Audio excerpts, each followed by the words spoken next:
Hello guys, welcome back to my channel. So guys, first time ನೋಡ್ತಾ ಇದ್ದರೆ ವಿಡಿಯೋಗೆ ಒಂದು ಲೈಕ್ ಮಾಡಿ, ಹಾಗೆ ಚಾನಲ್ಗೆ ಸಬ್ಸ್ಕ್ರೈಬ್ ಕೂಡ ಮಾಡ್ಕೊಳ್ಳಿ. ಸೊ ಕಂಟಿನ್ಯೂಸ್ ಆಗಿ ಬಿಗ್ ಬಾಸ್ ಬಗ್ಗೆ ಅಂತೆಲ್ಲ ಅಪ್ಡೇಟ್ಸ್ ಬರ್ತಾ ಇರುತ್ತೆ, ನೋಡಿ ಎಂಜಾಯ್ ಮಾಡಿ. ಓಕೆ ಗೈಸ್, ಅದಾದಮೇಲೆ ನಿಮ್ಗೆ ಗೊತ್ತಿದೆ ಟೋಟಲ್ ಆಗಿ ಈ ವಾರ ಬಿಗ್ ಬಾಸ್ ಮನೆಯಿಂದ ಹೊರಗಡೆ ಹೋಗೋಕ್ಕೆ ಎಷ್ಟಪ್ಪ 5 ಜನಗಳು ನಾಮಿನೇಟ್ ಆಗಿದ್ದಾರೆ. ಅದು ಯಾರ್ಯಾರು ಅಂತಂದರೆ ತ್ರಿವಿಕ್ರಮ್, ಮೋಕ್ಷಿತಾ, ಭವ್ಯಗೌಡ, ಚೈತ್ರ ಹಾಗೆ ಧನರಾಜ್ ಅವರು.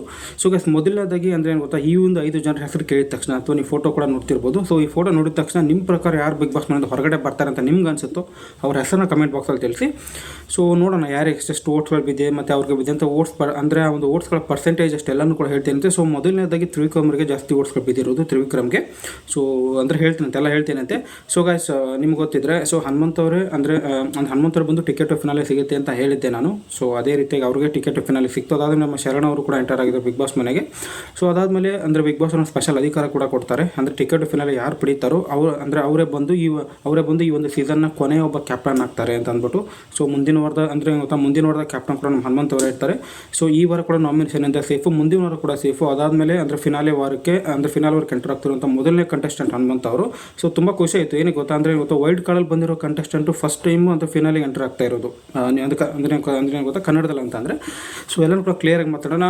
ಸೊ ಗೈಸ್, ಅದೇ ನಿಮ್ಮ ಫೇವ್ರೇಟ್ ಕಂಟೆಸ್ಟೆಂಟ್ ಹೆಸರು ಏನು, ಅವ್ರ ಹೆಸರನ್ನ ಕಮೆಂಟ್ ಬಾಕ್ಸಲ್ಲಿ ತಿಳಿಸಿ. ಸೊ ಅದಾದಮೇಲೆ ನಿಮ್ಮ ಪ್ರಕಾರ ಟಾಪ್ 3 ಯಾರು ಬರ್ತಾರೆ ಅಂತ ಅನ್ಸುತ್ತೆ ಅವ್ರ ಹೆಸರು ಕೂಡ ಕಮೆಂಟ್ ಬಾಕ್ಸಲ್ಲಿ ತಿಳಿಸಿ. ಸೊ ಅಂದರೆ ಗೈಸ್ ಏನು ಗೊತ್ತಾ, ಕಮೆಂಟ್ ಬಾಕ್ಸಲ್ಲಿ ನಮ್ಮ ಟೆಲಿಗ್ರಾಮ್ ಗ್ರೂಪ್ದು ಲಿಂಕ್ ಕೂಡ ಪಿನ್ ಮಾಡಿದ್ದೇನೆ ಅಂತ ಪಿನ್ ಮಾಡಿದ್ದೇನೆ. ಸೊ ಇನ್ನೂ ಕೂಡ ಯಾರು ಜಾಯ್ನ್ ಆಗಿಲ್ಲ ಗ್ರೂಪಿಗೆ ಕೂಡ ಜಾಯ್ನ್ ಆಗಿಕೊಳ್ಳಿ, ಯಾಕಂದರೆ ಪ್ರತಿಯೊಂದು ಅಪ್ಡೇಟ್ ಕೂಡ ಮೊದಲು ಟೆಲಿಗ್ರಾಮಲ್ಲೇ ಬರ್ತಾ ಇರುತ್ತೆ. ಓಕೆ, ಅಂದರೆ ಡೈರೆಕ್ಟ್ ವಿಷಯಕ್ಕೆ ಬರೋಣ. ಸೊ ಮೊದಲನೇದಾಗಿ ಹನುಮಂತಿಗೆ ಕಂಗ್ರಾಚುಲೇಷನ್ ಅಂತ ಹೇಳಿ. ಸೊ ಅದಾದಮೇಲೆ ಈ ವಾರದ ಒಂದು ವೋಟಿಂಗ್ ರಿಸಲ್ಟ್ಸ್ ಅಂತ ಬಂದಾಗ ಸೊ ತ್ರಿವಿಕ್ರಮ್ಗೆ ಜಾಸ್ತಿ ಓಟ್ಸ್ ಬಿದ್ದಿದೆ ಅಂತ ಆಲ್ರೆಡಿ ಹೇಳಿದೆ ನಾನು. ಸೊ ತ್ರಿವಿಕ್ರಮ್ಗೆ ಬಿದ್ದಂಥ ಅಂದರೆ ಒಂದು ಪರ್ಸೆಂಟೇಜ್ ಎಷ್ಟು ಅಂತಂದರೆ 33% ಓಟ್ಸ್ಗಳು. ಅಂದರೆ ಎಷ್ಟು ಗೊತ್ತಾ, ಟೋಟಲಿ 100% ಕನ್ಸಿಡರ್ ಮಾಡಿಕೊಂಡ್ರೆ ಸೊ ತ್ರಿವಿಕ್ರಮ್ಗೆ ಬಂದು 33% ಓಟ್ಸ್ಗಳು ಬಿದ್ದಿದೆ. ಅದಾದಮೇಲೆ ತ್ರಿವಿಕ್ರಮ್ ಬಿದ್ದಂಥ ಓಟ್ಸ್ಗಳ ಸಂಖ್ಯೆ ಎಷ್ಟು ಅಂತಂದರೆ 31,48,655 ಓಟ್ಸು. ಅಂದರೆ ಗೊತ್ತಾ, ನೀವು ನಾರ್ಮಲ್ ಡೇಸಲ್ಲಿ ನೋಡಿದ್ರೆ ಎಷ್ಟಪ್ಪ ಒಂದು 15 ಲಕ್ಷ 12 ಲಕ್ಷ ಮಾತ್ರ ಮ್ಯಾಕ್ಸಿಮಮ್ ಬೀಳ್ತಾಯಿತ್ತು. ಬಟ್ ಇವಾಗ ಫಿನಾಲೆ ಹತ್ತಿರ ಬರ್ತಾ ಇರೋ ಕಾರಣ ಅಂದರೆ ಏನು ಗೊತ್ತಾ, ಇನ್ನೂ ಕೂಡ ಟೈಮ್ ಇದೆ. ಸೊ ಇನ್ನೂ ಕೂಡ ಜಾಸ್ತಿ ಆಗ್ತಾನೆ ಇರುತ್ತೆ ಹಂಗೆ ಓಟ್ಸ್ಗಳ ಸಂಖ್ಯೆ ಇದು. ಸೊ 31,48,000 ಅಂದರೆ ಹತ್ತಿರ ಎಷ್ಟಪ್ಪ ಒಂದು 31.5 ಲಕ್ಷ ಓಟ್ಸ್ಗಳು ತ್ರಿವಿಕ್ರಮ್ ಬಿದ್ದಿರೋದು. ಸೊ ಒಂದು ತಕ್ಕ ಮಟ್ಟಿಗೆ ಜಾಸ್ತಿ ಓಟ್ಸ್ಗಳಂತಲೇ ಹೇಳ್ಬೋದು. ಅದಾದಮೇಲೆ ಸೆಕೆಂಡ್ ಹೈಯೆಸ್ಟ್ ಓಟ್ಸ್ ಬಿದ್ದಿರೋದು ಒಂದು ಮೋಕ್ಷಿತಾ ಅವರಿಗೆ. ಸೊ ಮೋಕ್ಷಿತಾ ಬಿದ್ದಂಥ ಓಟ್ಸ್ಗಳ ಸಂಖ್ಯೆ ಎಷ್ಟು ಅಂತಂದರೆ 29,57,827. ತ್ರಿವಿಕ್ರಮ್ ಆದಮೇಲೆ ಮೋಕ್ಷಿತಾ ಬಂದು 31% ಓಟ್ಸ್ಗಳು ಬಿದ್ದಿದೆ.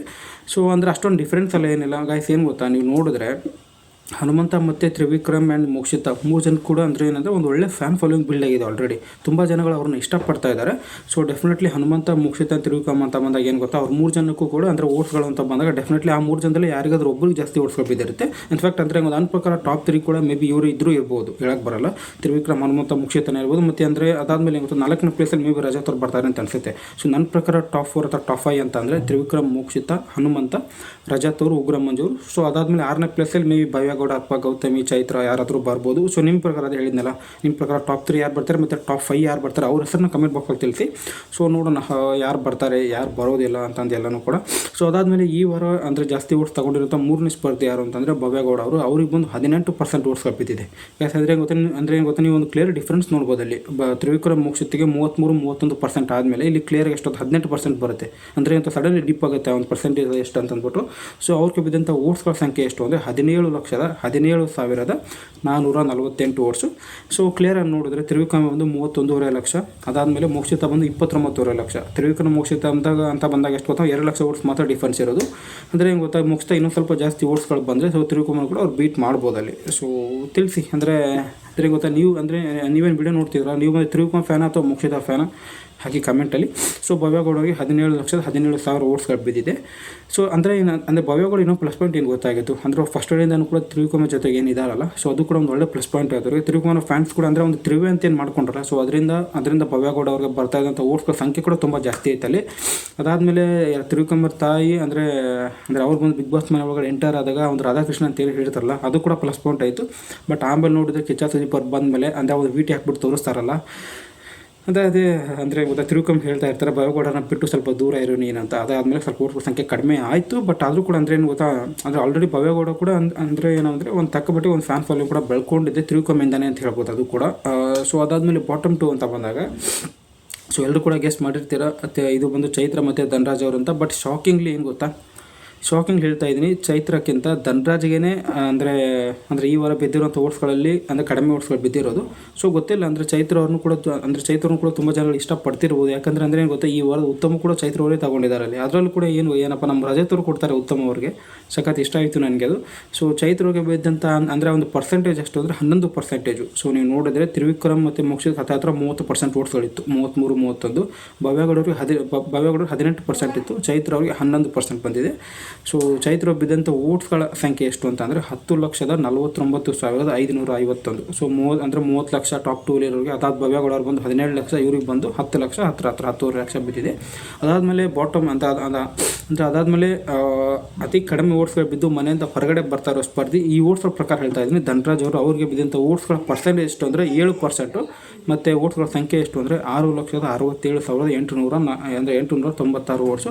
ಗೈಸ್ ಅಂದರೆ ಏನು ಗೊತ್ತಾ, ಇದು ಒಂದು ಅಫಿಷಿಯಲಾಗಿ ಜಿಯೋ ಸಿನಿಮಾ ಅಥವಾ ಕಲರ್ಸ್ ಕಾರಣ ಅದು ಅವ್ರ ಕಡೆಯಿಂದ ಬಂದಂಥ ಓಟ್ಸ್ಗಳ ಸಂಖ್ಯೆ ಅಲ್ಲ. ಅಂದರೆ ಏನು ಗೊತ್ತಾ, ಒಂದು ಸ್ಟಡಿ ಬೀಸ್ ಅಂತ ಒಂದು ವೆಬ್ಸೈಟ್ ಇದೆ. ಆ ವೆಬ್ಸೈಟಲ್ಲಿ ಸಿಕ್ಕಿರುವಂಥ ಮಾಹಿತಿ ಪ್ರಕಾರ ನಿಮಗೆ ಅಂದರೆ ಒಂದು ಓಟ್ಸ್ಗಳ ಪರ್ಸೆಂಟೇಜ್ ಮತ್ತು ಸಂಖ್ಯೆ ನೀಡ್ತಾ ಇರೋದು ನಾನು. ನೋಡಿ, ನಿಮ್ಮ ಪ್ರಕಾರ ಯಾರು ಬಿಗ್ ಬಾಸ್ ಮನೆಯಿಂದ ಹೊರಗಡೆ ಬರ್ತಾರೆ ಅಂತ ನಿಮ್ಗೆ ಅನಿಸುತ್ತೋ ಅವ್ರ ಹೆಸರನ್ನು ಕಮೆಂಟ್ ಬಾಕ್ಸಲ್ಲಿ ತಿಳಿಸಿ. ಬಟ್ ನನ್ನ ಪ್ರಕಾರ ಏನಾದರೂ ಕೇಳಿದರೆ ಸೊ ಡೆಫಿನೆಟ್ಲಿ ಧನರಾಜ್ ಅವರೇ ಬರ್ತಾರೆ. ಯಾಕಂದ್ರೆ ತ್ರಿವಿಕ್ರಮ್ ಮೋಕ್ಷಿತ್ ಅಂತ ಬಂದಾಗ ಏನು ಗೊತ್ತಾ, ಅವರಿಬ್ಬರು ಕೂಡ ಒಂದು ಒಳ್ಳೆ ಫ್ಯಾನ್ ಫಾಲೋಯಿಂಗ್ ಇರೋ ಕಾರಣ ಸೊ ಡೆಫಿನೆಟ್ಲಿ ಅವ್ರನ್ನ ಮಾತ್ರ ಬಿಗ್ ಬಾಸ್ ಮನೆಯಿಂದ ಹೊರಗಡೆ ಇಷ್ಟು ಬೇಗ ಕಳಿಸಲ್ಲ. ಅಂದರೆ ಗೊತ್ತಾ, ಟಾಪ್ 4 ಅಥವಾ ಟಾಪ್ 5 ಡೆಫಿನೆಟ್ ಇದ್ದೇ ಇರ್ತಾರೆ ಇಬ್ಬರು ಕೂಡ. ಮತ್ತು ಭವ್ಯಗೌಡರು ಅಂತ ಬಂದಾಗ ಅಂದರೆ ಏನು ಗೊತ್ತಾ, ಈ ವಾರದಲ್ಲಿ ಡೌಟ್ ನನಗೆ ಕಳಿಸೋದು ಭವ್ಯ ಅವ್ರನ್ನ. ಸೊ ಮೇ ಬಿ ಚೈತ್ರ ಅಥವಾ ಧನರಾಜು. ಬಟ್ ನಿಮ್ಗೆ ಗೊತ್ತಿದ್ರೆ ಚೈತ್ರ ಅವರು ಅಂದರೆ ಏನು ಗೊತ್ತಾ, ಒಂದು ಒಳ್ಳೆ ಕಂಟೆಂಟ್ ಕೊಡ್ತಾರೆ ಯಾವಾಗಲೂ ಕೂಡ. ಅವರು ಜಗಳಗಳು ಅಂತ ಬಂದಾಗ ಮೊದಲನೇ ಚೈತ್ರ ಉಗ್ರ ಮಂಜು ಇಬ್ಬರೇ ಇರ್ತಾರೆ. ಸೊ ಅವರಿಬ್ಬರು ಕೂಡ ಡೆಫಿನೆಟ್ಲಿ ಫೈನಲಿ ವರದವರೆಗೂ ಒಂದು ಇಟ್ಕೋತಾರೆ. ಬಟ್ ಅಂದರೆ ಉಗ್ರ ಮಂಜೂರು ಇವರ ನಾಮಿನೇಟೇ ಆಗಿಲ್ಲ.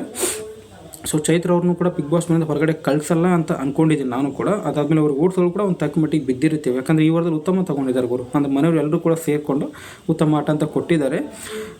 ಸೊ ಗೈಸ್ ಅಂದರೆ ನಿಮ್ಮ ಪ್ರಕಾರ ಉತ್ತಮ ಯಾರು ಮತ್ತು ನಿಮ್ಮ ಪ್ರಕಾರ ಕಳಪೆ ಯಾರು? ಯಾಕಂದರೆ ಕಳಪೆ ಬಂದು ಮಂಜೂರಿಗೆ ಹೋಗಿದೆ. ಸೊ ನನ್ನ ಪ್ರಕಾರ ಡೆಫಿನೆಟ್ಲಿ ಕಳಪೆ ಮಂಜೂರಿಗೆ ಬರಬೇಕಿತ್ತು. ಅಂದರೆ ಏನು ಗೊತ್ತಾ, ಪ್ರತಿಯೊಂದು ಆಟದಲ್ಲೂ ಕೂಡ ಅಂದರೆ ಒಂದು ಗ್ರೇ ಏರಿಯಾ ಅಂತ ಹುಡುಗಕ್ಕೆ ಹೋಗ್ಬಿಟ್ಟು ತುಂಬ ತಪ್ಪುಗಳನ್ನ ಮಾಡಿದ್ರು ಅಂತ ನನಗೆ ಕೂಡ ಪರ್ಸ್ನಲಿ ಅನಿಸಿದ್ದು. ಮೊದಲನೇದಾಗಿ ಅಂದರೆ ಭವ್ಯಗೌಡರು ಕುದಿಗೆ ಕೈ ಹಾಕ್ಬಿಟ್ಟು ಅಂದರೆ ಒಂದು ಬಾಲ್ ಟಸ್ಕಲ್ಲಿ ಅಂದರೆ ಡೈರೆಕ್ಟ್ ಹೋಗ್ಬಿಟ್ಟು ಬಾಲ್ ಅಂದರೆ ಆಟ ಇದ್ದಿದ್ದು ಏನು ಗೊತ್ತಾ, ಒಂದು ಬಾಲ್ನ ಹಿಡಿಬೇಕು ಅಂತ. ಬಟ್ ಇವ್ರು ಏನಿಲ್ಲ ಅಂದರೆ ಡೈರೆಕ್ಟ್ ಹೋಗ್ಬಿಟ್ಟು ಅವ್ನು ಕುದಿಗೆ ಕೈ ಹಾಕ್ಬಿಟ್ಟು ಅಂದರೆ ಅವ್ರನ್ನ ಅಂದರೆ ಕೆಳಗಡೆ ಬಿಸಾಕ್ಬಿಡ್ತಾರೆ ಇವ್ರನ್ನ.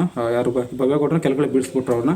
ಅದಾದಮೇಲೆ ನಮ್ಮ ಅಂದರೆ ನಿಮ್ಗೆ ಗೊತ್ತಿದೆ ಒಂದು ವಾಟರ್ ಟಾಸ್ಕಲ್ಲಿ ಗೌತಮರು ಕ್ಲಿಯರಾಗಿ ಹೇಳ್ತಾರೆ ಅಂದರೆ ಏನು ಗೊತ್ತಾ, ನಾನು ಬಂದು ನೀರಲ್ಲಿ ಮಲ್ಕೋತೇನೆ ಮಂಜು ಅಂದರೆ ಅದಾದ್ಮೇಲೆ ಮಂಜು ಅವ್ರು ಬಂದು ಅಂದರೆ ಒಂದು ನೀರು ಎತ್ಬಿಟ್ಟು ಹಾಕುವಂತ ನೀವು ಒಂದು ಆಟ ತಗೊಳ್ಳಿ ಅಂತ. ಬಟ್ ಇಲ್ಲಪ್ಪ ನಾನೇ ಮಲ್ಕೋತೇನೆ ಅಂದ್ಬಿಟ್ಟು ಏನೇನೋ ಹೇಳ್ತಾರಲ್ಲಿ. ಅಂದರೆ ನೀರಿಂದ ಭಯ ಇದೆ, ಅದಕ್ಕೆ ಬಂದು ಗೌತಮರು ಅಂದರೆ ಒಂದು ನೀರು ಒಳಗಡೆ ಬೇಡ ಅಂತ ಹೇಳ್ತಾರೆ. ಸೊ ಅದೆಲ್ಲ ಸ್ವಲ್ಪ ಗ್ರೇ ಏರಿಯಾ ನೋಡಕ್ಕೆ ಹೋಗ್ಬಿಟ್ಟು ಅಂದರೆ ಅವರ ಒಂದು ಗುಂಡಿನ ಅವರೇ ತೋಡ್ಕೊಂಡು ಹೋಗ್ತಾರೆ ಸತ್ಯ. ಅಥವಾ ನೀವು ನೋಡಿ ಗೌತಮಿ ಮತ್ತು ಗುರು ಮಂಜುಲಿ, ಗೌತಮಿ ಏನಾದರೂ ಒಂದು ನೀರು ಒಳಗಡೆ ಮಲ್ಕೊಂಡ್ಬಿಟ್ಟು ಮಂಜು ಅವ್ರು ಏನಾದರೂ ಒಂದು ನೀರು ಎತ್ತಕ್ಕೋ ಕೆಲಸ ಮಾಡಿದರೆ ಸೊ ಡೆಫಿನೆಟ್ಲಿ ಮೋಕ್ಷಿತ ಮತ್ತು ಭವ್ಯಗೌಡಕ್ಕಿಂತ ಮಂಜು ಅವರೇ ಅಂದರೆ ತುಂಬ ಫಾಸ್ಟಾಗಿ ಮಾಡ್ತಾಯಿದ್ರು ಆಟನ. ಸೊ ಡೆಫಿನೆಟ್ಲಿ ಅವರೇ ಬಂದು ಅಂದರೆ ಒಂದು ಪಜಲ್ ಆಟ ಏನಿತ್ತಲ್ಲ, ಮೋಕ್ಷಿತ ಮತ್ತು ಭವ್ಯ ಅವ್ರಿಬ್ಬರು ಮತ್ತು ಪಜಲ್ ಆಡಿ ಭವ್ಯಗೌಡ ವಿನ್ ಅವರು ಅಂದರೆ ಅವ್ರು ಟಿಕೆಟ್ ಫಿನಾಲೆ ರೇಸಿಗೆ ಬರ್ತಾರೆ. ಸೊ ಡೆಫಿನೆಟ್ಲಿ ಗೌತಮಿ ವರ್ಸಸ್ ಮಂಜು ಆಗ್ತಾಯಿತ್ತು. ಅದರಲ್ಲಿ ಯಾರು ಏನಾರು ಆಗ್ತಾರೋ ಅವ್ರನ್ನೂ ಟಿಕೆಟ್ ಫಿನಾಲೆ ಆಟ ಡೆಫಿನೆಟ್ಲಿ ಆಡ್ತಾಯಿದ್ರು. ಒಂದು ಒಳ್ಳೆ ಅವಕಾಶ ಇತ್ತು ಅವ್ರಿಗೂ ಕೂಡ. ಬಟ್ ಏನು ಮಾಡೋಕ್ಕಲ್ಲ, ಗ್ರೇಯರ್ ಹುಡ್ಕಕ್ಕೆ ಹೋಗ್ಬಿಟ್ಟು ಸೊ ಗೌತಮಿನ ನೀರೊಳಗಡೆ ಮಲಗಿಸಿ ಇವ್ರು ಈಚೆ ಇರ್ತಾರೆ, ಏನೂ ಮಾಡೋಕ್ಕಾಗಲ್ಲ. ಸೊ ಅದೇ ಹೇಳಿದ ತಿರುಕಮ್ ಜಾಸ್ತಿ ಓಟ್ಸ್ ಬಿದ್ದಿದ್ದು. ಆದಮೇಲೆ ಮೋಕ್ಷಿತ, ಭವ್ಯಗೌಡ, ಚೈತ್ರ ಮತ್ತು ಧನರಾಜ್ ಅವ್ರು ಕಡಿಮೆ ಓಟ್ಸ್ ಬಿದ್ದಿರೋದು. ಸೊ ನಿಮ್ಮ ಫೇವ್ರೇಟ್ ಕಂಟೆಸ್ಟೆಂಟ್ ಯಾರು ಮತ್ತು ನಿಮ್ಮ ಪ್ರಕಾರ ಯಾರು ಬಿಗ್ ಬಾಸ್ ಮೇಲೆ ಹೊರಗಡೆ ಹೋಗ್ತಾರೆ ಅಂತ ನಿಮ್ಗೆ ಅನ್ಸುತ್ತೆ ಅವ್ರ ಹೆಸರನ್ನ ಕಮೆಂಟ್ ಬಾಕ್ಸಲ್ಲಿ ತಿಳಿಸಿ. ಸೊ ಡೆಫಿನೆಟ್ಲಿ ಮತ್ತೆ ನೆಕ್ಸ್ಟ್ ಅಪ್ಡೇಟ್ ಮುಂದೆ ಸಿಗ್ತೀರಂತೆ. ಸೊ ಸಿಗೋಣ ಗುರು ಮತ್ತೆ ನೆಕ್ಸ್ಟ್ ವಿಡಿಯೋದಲ್ಲಿ. ಬಾಯ್.